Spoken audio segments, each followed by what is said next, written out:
boa noite. No Palavra Cruzada de hoje vamos falar sobre trabalho infantil. É proibido, mas no Brasil mais de 3 milhões de crianças e adolescentes são explorados e encaram jornadas até mais pesadas que as de muitos adultos. Elas carregam peso, lidam com fogo, usam facas, circulam no trânsito perigoso das grandes cidades. Não sobra tempo nem para brincar, nem energia para estudar. Por que a sociedade ainda tolera o trabalho infantil? Qual a dificuldade de combater essa prática? E como nós, cidadãos, podemos ajudar?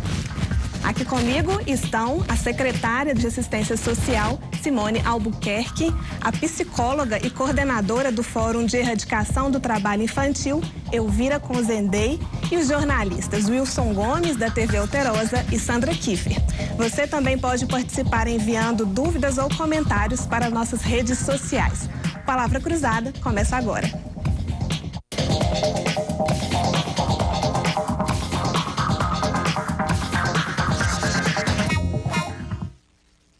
Então, gente, falando sobre o trabalho infantil hoje, essa triste realidade que ainda persiste aí no nosso país, né?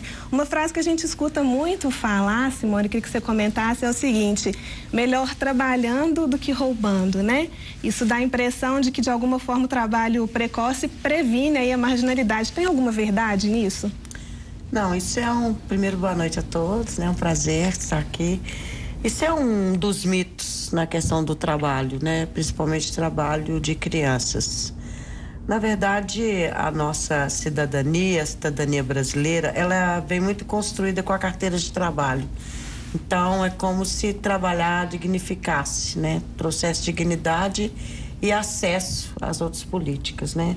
Então, esse é um dos mitos mais importantes da gente trabalhar e combater a situação de trabalho infantil no Brasil. Na verdade, o trabalho infantil ele é proibido no Brasil, né? Ele é considerado uma violação de direitos e uma violência contra crianças e adolescentes, e ele deve ser combatido por todas as políticas públicas. Outro mito, outra frase que a gente escuta muito, eu queria que você comentasse também, é o seguinte: eu sempre trabalhei e nunca morri. Mas se a gente for pensar estatisticamente, a gente tem muito acidente, muitas doenças causadas pelo trabalho infantil, não é isso? Só no ano passado foram 119 acidentes gravíssimos. Semana retrasada, teve uma criança de 11 anos trabalhando na moagem de cana para fazer garapa. Ele perdeu, você viu? Perdeu os 2 dedos aqui. Um menino de 11 anos que vai estar o quê? Provavelmente encostado, né? Apesar da recuperação. E é uma situação muito complicada. Então, nós temos acidentes gravíssimos, sempre com máquinas. Então, tem sempre aquele apelo: deixa o menino trabalhar na padaria, o que tem? Então, na padaria, nós temos muitas máquinas de moer mão de crianças, né? Máquina em movimento em si é perigoso. Agora, estão na rua, aí eles estão expostos ao sol, né? Perdas de membro na colheita, né? Picada de animais peçonhentos, e a própria adolescência, né? Mais distraída, não tem aquela atenção focada, então os acidentes acontecem e muitas vezes não dá na mídia, né? Não aparece muitas vezes na mídia essa situação da perda, né? De olhos, mãos, braços, pernas e de vida, né? O menino que morreu no Lava Jato há uns 2 meses atrás em Goiás, né? Um menino de 16 anos, foram brincar com o Lava Jato, né? O menino veio a falecer. Então, são muitos acidentes graves com morte. Então, a propósito disso, eu queria substituir essa frase de que a gente não morre trabalhando por outra, de que criança não trabalha, criança dá trabalho, sabe? Porque eu acho que criança tem que brincar, criança tem que curtir, ser feliz, aproveitar a infância, porque não volta. E se ela não tiver essa infância feliz, ela provavelmente vai ser um adulto, tem esses sonhos, claro, mas aquele adulto que não teve todo esse aprendizado do que é certo, que é errado, do brincar. Como se diz, por que dá tanto acidente com criança trabalhando? Porque eu observava nas matérias o seguinte: A criança não deixa de ser criança. Não, elas continuam brincando. Então ela tá ali no sinal, vocês podem observar. Tá brincando. Felizmente isso já diminuiu bastante aqui em Belo Horizonte. Sim, sim. Mas a criança tá ali, ela tá pedindo logo ali, tá correndo para ela, aquilo já vira uma pista de corrida. E depois ela pula na calçada e pega uma balinha e aquela confusão. Então, próprio da idade, né? Próprio da idade e próprio do que, se não me engano, não sei se ainda é assim, 50% dos acidentes com crianças causam mutilações. Agora, a gente tem fotos e situações muito tristes. Tem, puxando essa questão de acidentes, né, de perda de membros, mas ainda tem a questão psicológica da criança. No dia 12, que a gente até se encontrou, né, na Praça ali 7, teve a manifestação da Secretaria Municipal de Saúde em relação ao Dia Mundial do Trabalho Infantil. E aí, eu conversando com uma menina adolescente, hoje com 17 anos, e dentro da Aspron, né, que é a associação que cuida do trabalho infanto-juvenil, mas de uma forma legal, digamos assim. E aí, ela me dizia uma coisa: eu comecei a trabalhar com 12 anos de idade. Eu fazia umas faxinas, alguma coisinha, tal e tudo mais. E depois eu tive a oportunidade de trabalhar numa loja que vendia discos na Rua da Bahia, e ela foi falando. Aí você pensa, mas são trabalhos tranquilos. E ela me relatou uma coisa que eu nunca tinha parado para reparar, né? Botar reparo, como diz minha avó. Que é o seguinte, ela falou assim: eu vivia estressada. Imagina, com 13 anos, as pessoas me perguntavam assim: por que você é tão estressado se você não dorme direito? Então não é só a questão, a perda da vida, a perda de um membro, isso tudo leva para causa consequências gravíssimas, mas psicológico de uma criança, de um adolescente que trabalha, que é exposto ao trabalho, como você bem disse, que é para dar trabalho e não para trabalhar. Se a gente pensar na faixa etária de 5 a 9 anos, a 12 anos, é um período muito curto, são poucos anos, mas é crucial para o desenvolvimento, né? Psicológico, social, educacional, né? A criança perde nesse período, compromete o resto da vida dela, porque ela perde a escolaridade, principalmente. Eu virá de lembrar, uma criança de 3 anos, eu vi essa cena, um bebê, 3 anos, enfim, a faca, o facão de descascar mandioca era maior que ele. E ele descascava mandioca. Eu não consigo descascar com tanta habilidade quanto aquele neném de 3 anos. Ele punha assim na perna e tal e vinha. Eu falei, meu Deus do céu, isso não vai dar certo, entendeu? Era de chorar ver aquele bebê de 3 anos num trabalho numa casa de farinha com os familiares dele, é verdade, mas essa questão dos familiares próximos é importante, né, Simone? Porque tem uma dificuldade também. Muitas vezes a criança está sendo submetida ao trabalho diante daquela impressão de que ele precisa ajudar na renda de casa. É um problema social também, né? É um problema basicamente social. É lógico que tem todos os componentes culturais colocados aqui. Mas é bom também a gente levar em conta que o Brasil tem índices de desigualdade social muito grandes, né? E vários estudos da nossa área mostram que aonde tem uma criança trabalhando é bem possível e provável que também esteja ali a sua família, né? Então ela também, para que ela possa sobreviver e ficar junto com seus membros, ela acaba colocando suas crianças expostas à situação de trabalho infantil, né? Então a transferência de renda é muito importante para essas famílias. A geração de oportunidades também, oportunidades de trabalho, né, para os membros das famílias.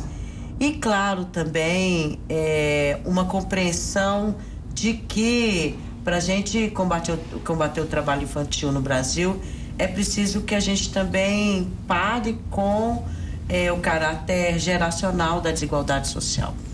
né? Investir nas crianças é também investir nas famílias delas. Porque muitas vezes aquele pai que tolera o trabalho infantil e até incentiva, ele também foi uma criança que trabalhou. Exatamente. É o ciclo vicioso da exclusão, né, Simone? Quer dizer, ele trabalhou, evadiu da escola, vai ter um acesso ao mercado de trabalho precário, ou a terceirização, ou micro, né? E aí ele vai gerar uma família que ele não tem uma renda suficiente para sustentar, e ele vai colocar o menino para estudar. Então é o ciclo da exclusão, o ciclo permanente da pobreza. O trabalho infantil leva a tudo isso, né?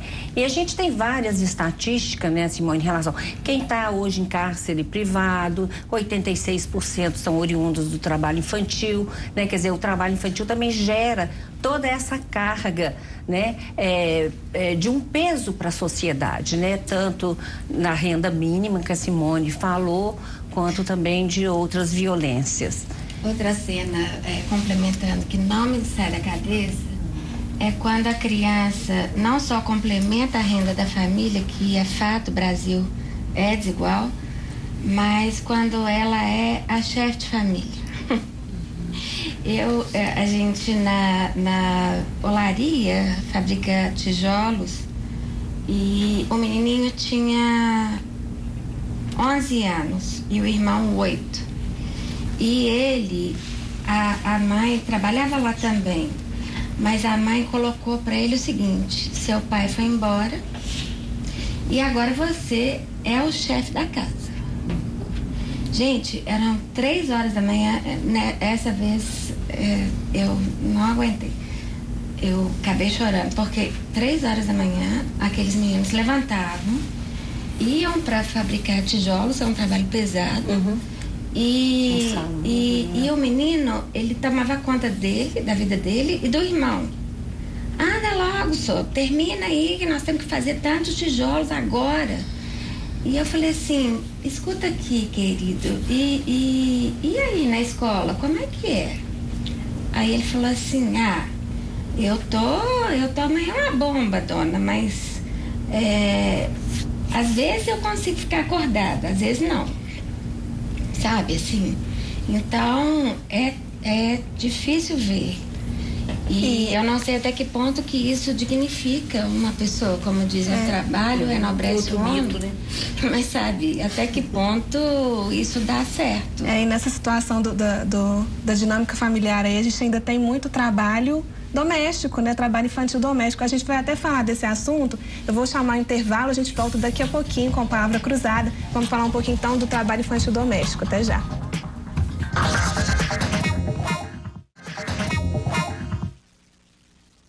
Nós estamos de volta com Palavra Cruzada, hoje falando de trabalho infantil. Simone, a gente estava falando antes de chamar o intervalo sobre o trabalho infantil doméstico, né? Aquele dentro das casas. Ele é muito comum aqui em Minas ainda? Muito comum, muito. Só para você ter uma ideia, nós temos em Minas 853 municípios. Destes municípios, quase 80% tem menos de 10 mil habitantes, né? E nós temos em Minas 3 tipos de trabalho infantil bastante difíceis de serem localizados e identificados. Nós temos o trabalho infantil doméstico, que é quando você coloca dentro da sua casa uma criança ou uma adolescente.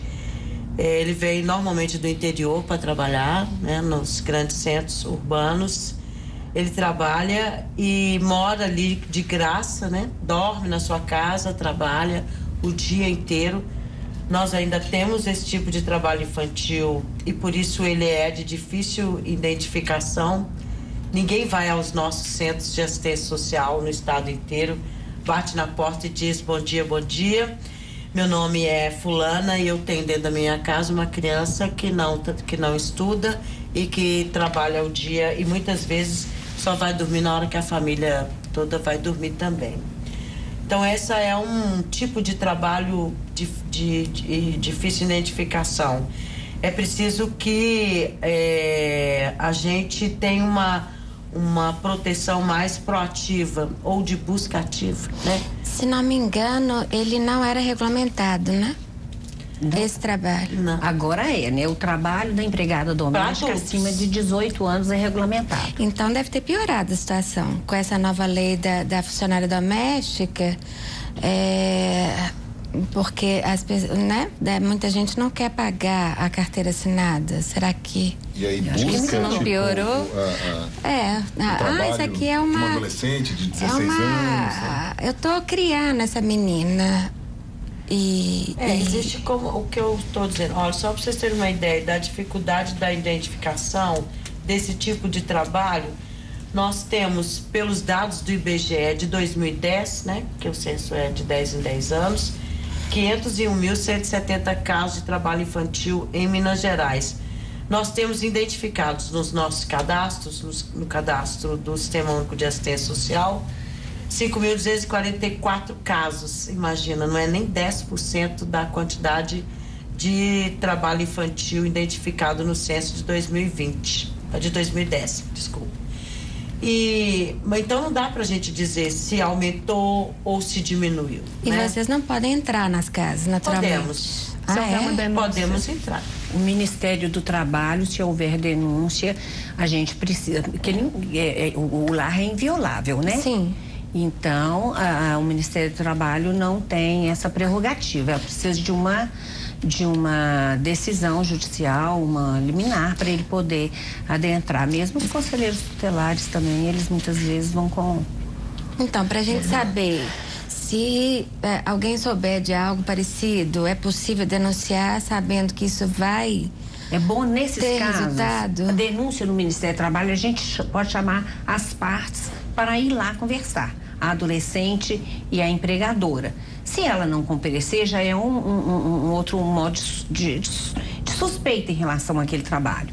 Então, a gente geralmente utiliza também o Ministério Público Estadual, através da Promotoria da Infância e da Juventude, que o promotor, então, tem como também emitir uma diligência para verificar. Pois é, né? mas uma pessoa que é vizinho de alguém percebe que naquela casa está trabalhando uma criança, uma adolescente. O que ela faz? Ela vai na polícia, liga para algum telefone? Como que é feita essa denúncia? O Disque 100 é o número universal dos direitos humanos ligado à Secretaria de Direitos Humanos e à Presidência da República. E além do Disque 100, ela pode procurar o CRAS, o CREAS, né, Simone? Pode procurar o Conselho Tutelar, sim, né? O Conselho Tutelar, eu sempre falo, que é o braço direito do Ministério do Trabalho em relação a acolher essas denúncias. E principalmente o Ministério Público Estadual, né, que os promotores da infância e da juventude têm um papel também muito importante na questão da exploração do trabalho doméstico. Vale a gente dizer ainda que em relação ao trabalho doméstico, a gente está incluindo aí também os meninos que saem com cachorro para passear, né, com os cachorros, são jovens com menos de 18 anos, é trabalho doméstico, não pode ser realizado. As babás, né, então... Hoje, dentro do decreto 6481, que são as piores formas de trabalho infantil, ele é proibido para jovens com menos de 18 anos. E existe algum, digamos, limite dentro da casa para você colocar o seu filho para te ajudar numa tarefa doméstica? É boa essa pergunta, Marcela. Nós temos que diferenciar tarefas domésticas de trabalho doméstico. Trabalho doméstico é trabalho doméstico na casa de terceiros ou na própria casa. E tem as tarefas domésticas, mas mesmo dentro das tarefas domésticas, por exemplo, você esparramou o brinquedo, você vai catar o brinquedo. Você deixou o seu sapato jogado na sala, você vai guardar no armário. Ajudar a tirar uma mesa, né? Essas coisas de acordo com a idade. Lógico que não vai deixar a criança cozinhar ou mexer com o fogo ou um material. Hoje os produtos de limpeza são muito abrasivos, né? Então a gente tem um problema seríssimo com esses produtos. Outra coisa é uma mãe que tira uma filha de 11 anos da escola regular para ela tomar conta da irmã de 6 meses. Então aí a gente tem a ausência de duas políticas públicas. Uma de escola em tempo integral, né? Escola integral para menina de 11 anos e a outra creche para menina de 6 anos para que essa mãe possa trabalhar. Né? Então, quer dizer, essa seria uma tarefa doméstica, mas já está havendo uma violação do direito à outra de estudar. E às vezes nem tira da escola, a gente vê muito, né, Wilson, às vezes quando a gente questiona trabalho infantil, mas ela estuda, como se o fato de estar na escola fosse resolvesse solução. o problema. Muitas vezes, na verdade, piora, né? Porque a criança ela tem que dividir o tempo. Pra gente que é adulto já é muito complicado, né? Que a gente trabalha e estuda. Imagina para uma criança, para a cabeça de uma criança aí de 6 anos, 7 anos, em formação, como é que fica o psicológico disso? Você bem falou ali, às vezes eu consigo ficar acordado, às vezes não, e aí? Como é que fica essa situação? Então é muito cansativo. O psicológico fica realmente abalado e a gente não. E quando a gente vai fazer as reportagens, a gente percebe isso nas crianças, entendeu? É verdade. Elas passam. A criança é muito, muito pura, né? Não somente criança, adolescente também, mas a criança muito mais. Ela passa isso muitas vezes no olhar. E eu acompanhando nessas últimas entrevistas que eu tive oportunidade de fazer, que a maioria delas trabalha para, porque a gente já havia até dito, trabalha para benefício de outra pessoa. Então, às vezes você está conversando, mas ela não vai falar com você isso, porque geralmente alguém está debaixo do mesmo teto, mas ela consegue transmitir isso e é complicado, não é não? Olha, eu consegui uma vez flagrar um bebê de colo na rua trabalhando, né? Porque Alugado. A mãe fica na esquina, mais ou menos controlando, na verdade vigiando, fiscalizando e recolhendo dinheiro. E eu vi esse bebê crescendo no sinal, sabe? Até fazer 1 ano. Então, assim, eu sei da situação, muitas famílias têm realmente dificuldades enormes. Cheguei aí à casa dessa pessoa para ver a situação, o que ela está precisando de colocar as crianças dela nessa situação. E é muito difícil, gente. Eu costumo dizer que a gente devia tentar ao máximo ir contra o nosso coração e não oferecer nada nos sinais de trânsito. Sabe? Permanece a criança ali, né? Você fixa a criança na rua. Então, esse é um pedido, né, Simone, que a gente faz. Não compre produto do trabalho infantil, porque você mantém essa exploração. Nós tínhamos ali na Gustavo da Silveira com Cristiano Machado. Cristiano Machado, uma família que estava na 3ª geração de exploração das crianças ali. Quando houve o alargamento, então que cortaram aquele canteiro central, então, quer dizer, é uma cultura mesmo que você fica arraigado de exploração dos filhos, né? Aquela família chegou, a mãe ter sido até acautelada mesmo, porque de manter. Então, hoje a gente tem o CRAS, né, Simone? Tem o CREAS, que são centros de referências de família que vão acolher essa família. E uma outra coisa que a gente tem que deixar bem claro são as equipes de abordagem que hoje também está previsto no programa de erradicação do trabalho infantil, principalmente nas grandes cidades. Como que funciona, Simone? Desculpa, sem Marcela. Sem problema. Eu queria saber como que funcionam essas equipes de abordagem, né? Como que elas vão às ruas? É movido pela denúncia de alguém que passa por ali? Como que é feito isso em loco? Não, trabalha com denúncia, com demanda espontânea, mas também trabalha com busca ativa, né? Com busca ativa através das informações que a gente obtém, né? Nós temos informações advindas tanto dos nossos cadastros, né? Mas também a gente trabalha com informações adquiridas também de forma qualitativa, de métodos qualitativos de busca ativa que nós também temos dentro das nossas unidades de atendimento. E então nós localizamos, né, onde estão essas famílias, exatamente para incluí-las tanto em programa de acompanhamento familiar, mas também para transferência de renda e também para geração de oportunidades, então, né? Que são todos 3 viés muito importantes para o enfrentamento aí do trabalho infantil.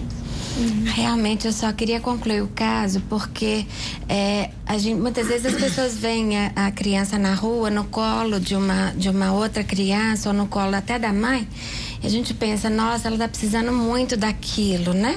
Então, nós tivemos o trabalho de ir até a casa E o que a gente notou, eu me lembro como se fosse hoje, a casa era cheia de doações, assim. É bonito até a gente pensar na solidariedade da gente mesmo e tal, mas eram tantos ursos de pelúcia dentro da casa e tantas bonequinhas, tantas coisas que, assim, a mãe, ela falava comigo, como que eu vou sair desse meu trabalho se a gente está tão feliz com tudo isso? Nós ganhamos mantimento, a gente ganha o dinheiro do que os meninos recolhem e mostrou uma pilha de roupas que eles ganhavam no sinal.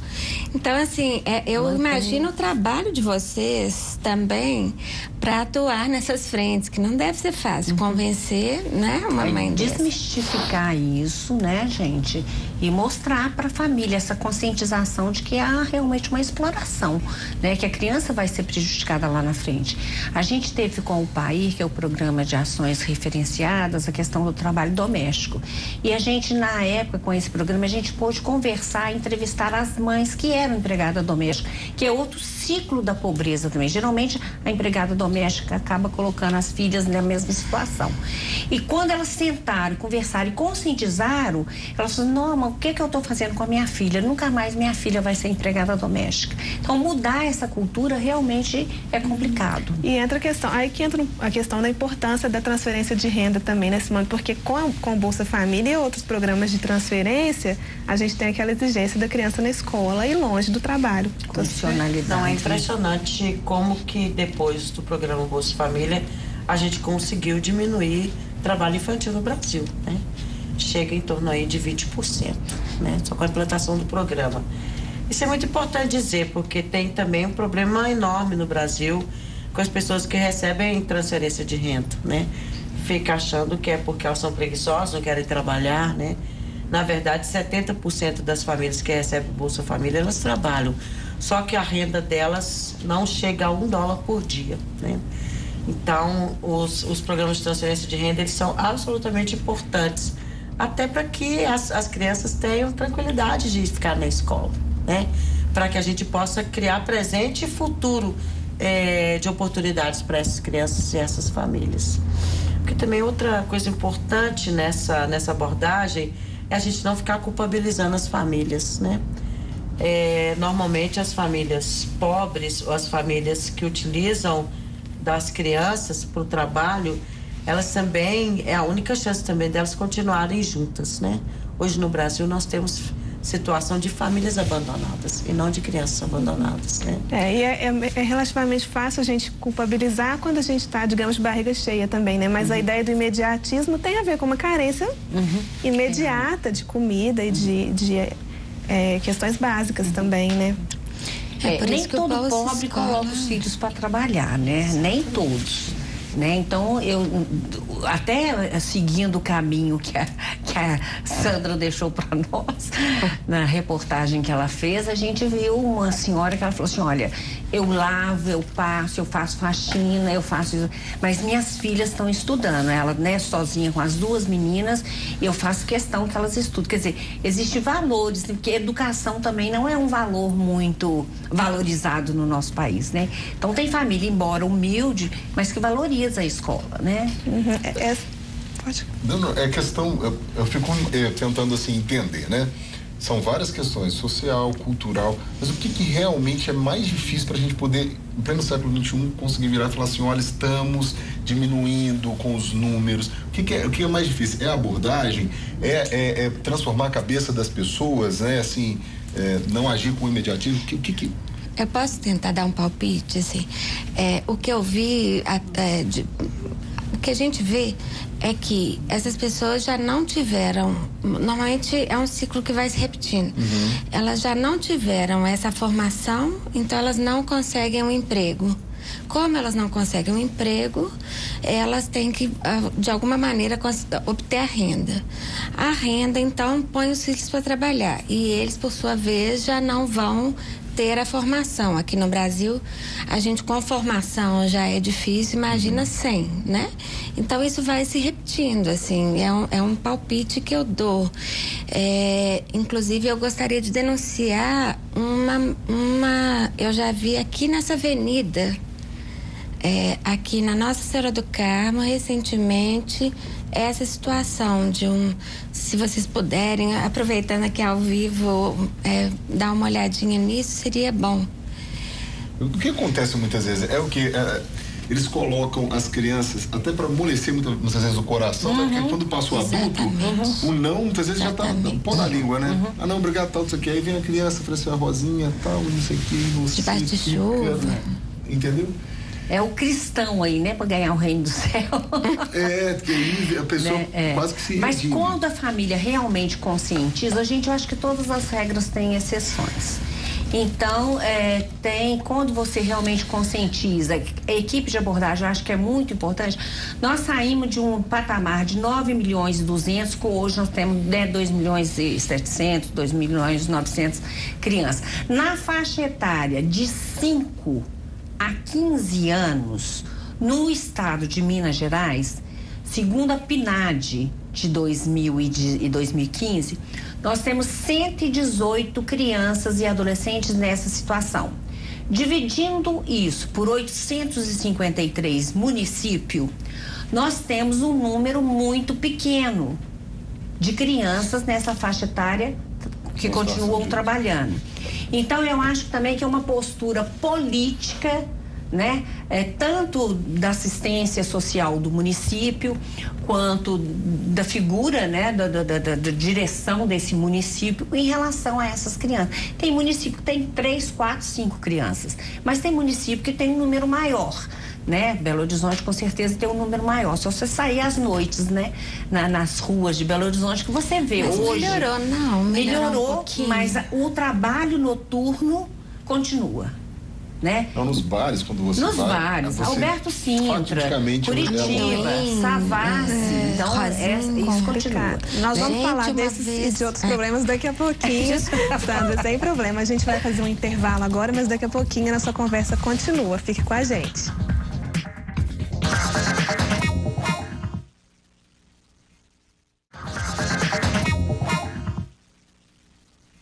Estamos de volta com Palavra Cruzada, hoje falando sobre trabalho infantil. Eu tenho uma pergunta, queria que a Simone começasse respondendo, depois a Elvira pode continuar pra gente, que é o seguinte: hoje a gente tem legislação clara, trabalho infantil proibido, tem o Estatuto da Criança e do Adolescente que protege essas crianças, mas eu percebo que existe uma falha na lei com relação à punição, né? Primeiro, Simone, por que os pais, os responsáveis pelas crianças, não são punidos quando é flagrada uma situação de trabalho escravo? De trabalho infantil? Olha só, primeiro porque é preciso ter clareza de que as famílias não têm acesso à renda. Isso é importante deixar claro, né? Não porque elas não trabalham, mas elas não têm renda suficiente para cuidar de seus filhos.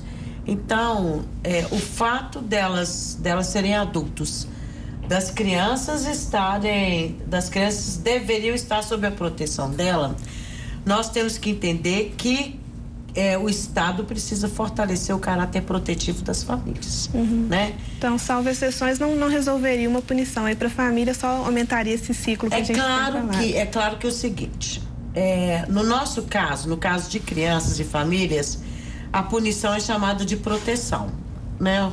O Conselho Tutelar e o promotor, eles podem pedir medidas protetivas. Então, eles podem sim, eles identificam a situação de famílias que têm criança em situação de trabalho infantil e vão aplicar medidas protetivas. No caso da assistência social, eles podem exigir que nós, que somos responsáveis do poder público, a gente garanta proteção para aquelas famílias. E nós, então, temos o dever de fazer isso. Como também ele pode exigir da área da educação que a criança seja matriculada e permaneça na escola. Então, a forma de punição é mais proteção para as famílias, certo, no nosso caso. Certo. E eu vira com relação aos empregadores, da quem contrata uma criança. O que acontece se um empregador é flagrado com uma criança em trabalho infantil? E qual que é a sua opinião também sobre essa legislação que a gente tem atualmente? E só complementando um pouquinho, nós já tivemos caso aqui na promotoria, porque antes a gente tinha, a gente fazia, o menino é encontrado em situação de trabalho, a equipe de abordagem caminha para a promotoria. A promotoria lá teria uma audiência pública e essa família assinaria um termo de ajuste de conduta, dizendo que ela foi notificada, e a prefeitura oferecia vários programas de inserção desses meninos e da família. A família no trabalho, inserção dos meninos no trabalho também. E quando isso era descumprido com a família, poderia haver uma punição, porque ela está, então, não porque está previsto no Código Civil, mas porque ela descumpriu um termo de compromisso. Isso é a última coisa que nós da assistência social queremos, né? A gente procura o máximo possível proteger essa família para que ela possa fortalecer cada vez mais esses vínculos. E outra coisa, gente, trabalho infantil porque tem vínculo familiar. Ainda tem vínculo familiar. Criança que trabalha, geralmente trabalha para ajudar a família. Já é uma facilidade para você atender em termos da assistência social. Agora, um pai, só porque ele é pai, não pode colocar uma filha em situação de prostituição, por exemplo, ou de exploração sexual. Então, nesse caso, a criança pode ser afastada. Isso a gente não quer, né, Simone? A última coisa que a gente quer é afastar a criança. Mas se os pais estão descumprindo, estão violando esse direito, pode-se chegar até a perda do poder familiar. Não tem jeito de dar trabalho para os pais, não? Assim, oferecer sim, a gente procura, sim. O programa mesmo de erradicação do trabalho infantil tem a inserção da família. Mas não é fácil não, tá, Sandra? É mais fácil na teoria. Na prática, essas famílias estão muito desestruturadas mesmo. Sim. E o mercado de trabalho hoje é exigente. Verdade. Quanto ao Ministério do Trabalho, o auditor fiscal do trabalho chega numa empresa, num estabelecimento que tem CGC, ele imediatamente ele é obrigado a afastar essa criança do trabalho ou adolescente. Então, ele procura saber desde quando esse menino ou a menina exerce esse trabalho e ele pede a indenização, desde o período que ele começou até o final. Então, o menino é indenizado com fundo de garantia, férias, 13º, pelo período todo que ele trabalha, tá? Se ele tem, por exemplo, 16 anos e ele está sem esse registro, ele pode pedir ao empregado que registre. Mesmo assim, ele será autuado e terá que pagar todas essas contribuições em atraso, né? Ou então, se ele está numa situação de exploração, num trabalho insalubre, ele pede ver se dentro da empresa ele pode exercer outra atividade, para o menino também não perder o emprego. Porque todo mundo, Ministério do Trabalho não quer que o menino trabalhe. Não é isso, pelo contrário, né? O Ministério do Trabalho, ele protege na questão dos vínculos empregatícios e previdenciários e, ao mesmo tempo, ele coloca o menino para trabalhar através da aprendizagem. Nós temos mais de 25 meninos em situação de trabalho, que é o trabalho regular, decente. Outra coisa que nós temos que deixar muito claro, não existe o trabalho de adolescente nesse país sem a carteira de trabalho assinado. Então, eles não podem trabalhar com menos de 16 anos. Salvo na condição de aprendiz, que é de 14 a 24 anos, o Instituto Jurídico da Aprendizagem tem toda uma proteção. Então, os meninos, embora previsto de 14 a 24, os meninos de 14 a 15 anos, as empresas normalmente não contratam essa faixa etária, eles são muito jovens, são muito brincalhões ainda, não têm a maturidade. Então, a grande preferência das entidades formadoras que oferecem a formação profissional é de 16, 17 e alguns jovens de 18, 19. Os acima de 20, 21 também não querem, porque é o salário mínimo hora. Eles já querem ganhar o salário mínimo integral, né? Querem trabalhar 8 horas. E na aprendizagem esse salário é proporcional. Então, existe uma punição, sim. E se é descumprido uma vez ou duas vezes, a gente manda para o Ministério Público do Trabalho. Aí as punições são bem mais caras, né? As multas são bem mais fortes, né? Pecuniariamente mais. Se é pego uma segunda vez, então aí já existem multas mais caras, já existe uma punição mais severa. É isso. Certo. No caso, como a Elvira colocou, No caso do trabalho infantil, que é caso de violação de direitos, ou seja, caso de exploração sexual de crianças, casos Trabalho em lixão. Trabalho em lixão tem muito a ver com a questão social, né? Vamos dizer assim. Todos têm, né? Pode se dar o vínculo com a... Ainda existe trabalho infantil em lixão em Minas Gerais? Existe no Brasil? Não, em Minas. Não, em Minas Gerais. Minas nós trabalhamos muito. Na região metropolitana, há uns 5 anos, nós fizemos toda a região metropolitana e não achamos crianças no lixão. Oh, que bom. Na região metropolitana de Belo Horizonte. No norte de Minas também a gente fez uma ação muito forte, né? Até existe agora uma cooperativa em Montes Claros, né? Que as mães afastadas do trabalho infantil têm uma cooperativa e elas têm vendido trabalhos, bordados lindíssimos, muito bem feito, né? Para elas não colocarem mais as crianças em situação de trabalho. Sandra, a gente vai dizer que não tem, né? Mas a gente não tem achado, igual carvoaria. Vamos dizer que não tem. O Ministério do Trabalho teve uma ação tão impetuosa, tão forte, que você chega na carvoaria, está escrito assim, proibida a entrada de criança. As crianças não podem entrar nem para entregar a marmita para os pais. Agora nós vamos dizer que não tem, aí você vai lá, faz uma reportagem, mostra que tem, né? Quer dizer, a ação do Ministério do Trabalho foi muito forte e a gente realmente está querendo erradicar, né? Hoje o que persiste mais é a venda ambulante. Essa é difícil. A venda ambulante está aí. Era o que eu ia dizer. Você lembra, Marcela? A gente estava conversando. Eu estava na rua à noite fazendo sei lá. Aí chegou uma menininha e me abraçou de tal maneira. Ela segurou minha cintura assim e falou assim: ô dona, eu não te largo enquanto você não comprar uma rosa. Eu falei, minha filha, mas foi uma situação, porque assim, aquela pirralhinha grudada em mim, mas eu fiquei tão nervosa, porque o que eu ia fazer, gente?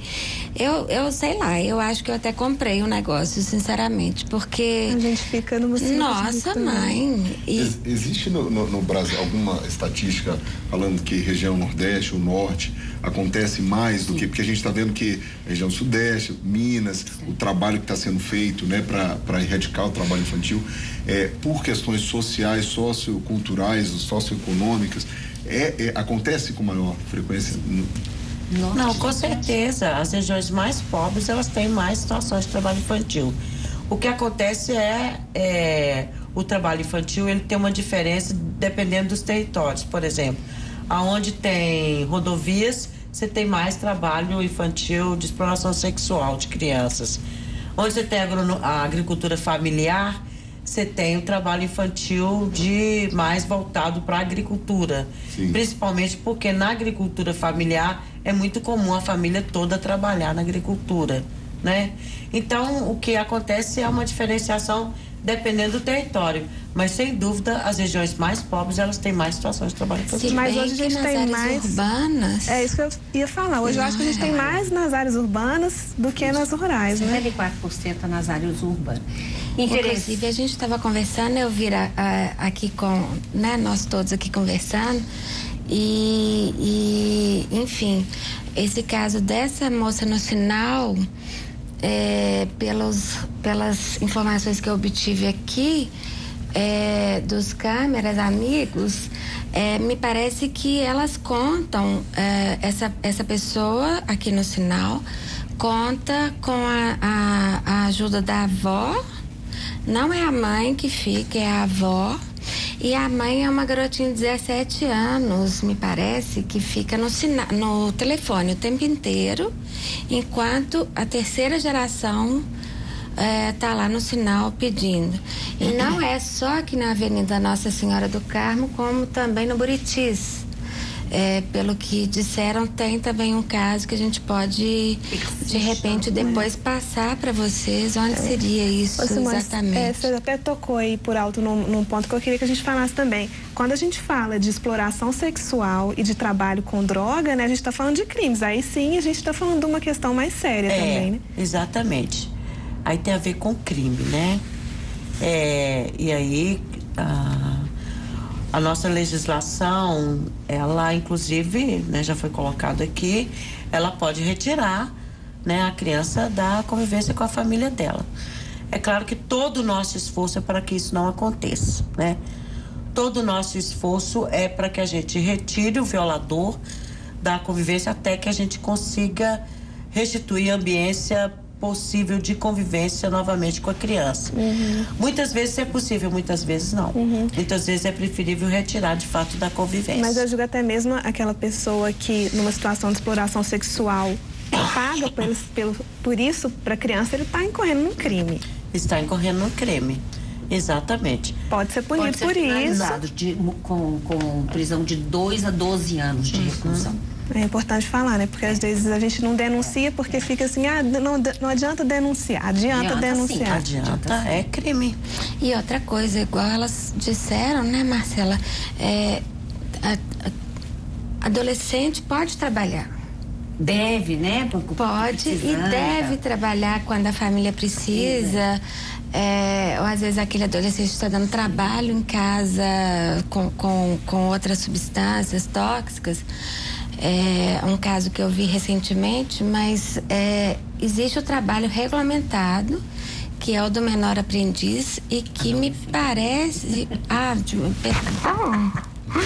Não se fala menor, né? O adolescente que trabalha. Existem programas maravilhosos que poderiam ser ampliados, talvez, porque os meninos saem com uma profissão, né? Esse trabalho é incentivado, né, Elvira? Esse trabalho é notificado pelo Ministério do Trabalho, né? A gente trabalha lá junto com a coordenação da aprendizagem, e a Cristiane Barro. Hoje nós tivemos uma audiência pública no BDMG com as grandes empresas do ramo de transporte, conservação e limpeza, e também de vigilância, que tem uma certa dificuldade na contratação, porque onde colocar esses jovens, geralmente eles têm um escritório pequeno e um grande número de prestadores de serviços de terceirização, como no Estado, né, nos órgãos públicos e tudo mais. Então, a gente está exatamente tentando conciliar essa questão de ter esse número grande de aprendizes, eles estarem fazendo a parte prática nas empresas públicas, né? No Estado, nos diversos ministérios, na própria prefeitura, né?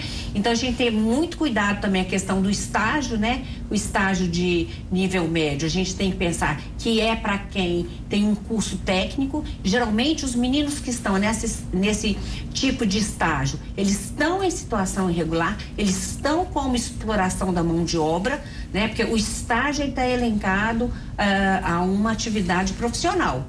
Se ele está no ensino médio, não tem nenhuma atividade profissional, esse estágio é irregular. Tô dizendo os meninos da Asprom, meu colega até falava. Aquele tipo de programa, não sei se a Asprom tem 2 programas, Sandra. Tem o trabalhador, o trabalho protegido, que é o que eles fazem lá na cidade administrativa, e tem os aprendizes. Né? Quer dizer, de qualquer maneira, com menos de 18 anos é só o trabalho protegido, tanto como aprendiz, como o outro que a gente faz essa diferençazinha, mas sempre com todos os direitos trabalhistas e previdenciários garantidos. Geralmente esse adolescente trabalha quantas horas por dia? Só para eu entender em relação à escola. Já trabalharam 8 horas. Depois de muita denúncia, de muita briga, de muita reclamação, hoje os da Assembleia Legislativa de Minas faz 6 horas. Na cidade administrativa também fazem 6 horas. Você imagina os meninos. Isso diariamente? Diariamente. Não só da Asprom, de várias entidades, né, que fazem formação profissional. Nós temos outras, Cruz Vermelha, nós temos CESAM, nós temos Rede Cidadã, temos AMIT, temos SBET, temos CIE São Paulo, CIE Minas Gerais, AESP, nós temos uma gama de entidades que fazem formação profissional. E essas entidades são cadastradas no Ministério do Trabalho. Eu vou aproveitar, Marcela. Existem empresas que estão cobrando de adolescentes para fazer aprendizagem. Então, por favor, pais que estão nos ouvindo, não assine nenhum contrato com empresas que cobram para fazer aprendizagem.